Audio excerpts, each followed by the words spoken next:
Good day, Otosuke. Happy Monday po sa atin lahat yan. Yung ginagawa natin ngayon is Toyota Revo.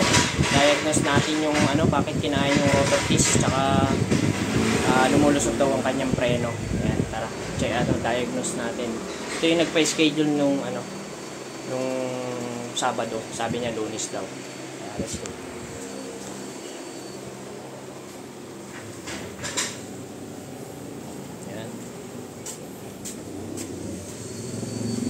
Look. Ayun, no? Ayan na nga. Oh, kitang-kita na pala eh. Asa yung takip nito? Nawala? Andun sa loob nila. Nawala yung bearing. Ayan, no? Kaya kinain yung rotor disc mo. Dahil ito, nasira yung wheel bearing niya. Yung rotor disc na yun, yung pupudpud siya ng gilid lang naman, hindi niya abot yun. Gilid lang yung napudpud. Ayan. Kaya siguro lumusot din yung preno. Yung caliper niyan, baka ano. Tingnan natin. Pero malamang yung caliper yung tumama dyan sa rotor disc eh. Ayan. Check na lang natin. Pero ito talaga yung salarin. Yung bearing. Outer bearing. Pero mag-asawa yan eh. Inner outer yan. Ayan.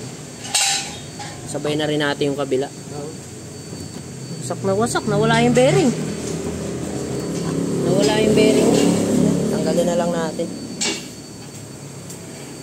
Sa kabila. Meron na rin eh, oh.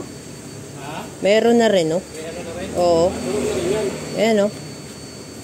Pero mahina pa lang. Ito lang, oh. Ayan, oh. Makakalog-kalog. Meron, oh. Ayan, tsaka linis na rin ang preno. Ayan, linis na rin natin ang preno nito. Oh. 14 years na yan eh. Sulit na yan. Sulit na, oh. Sulit na yan. Video ko.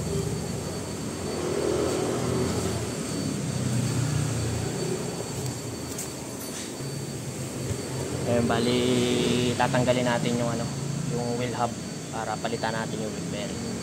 Ayan lang, Otosuke. Good day.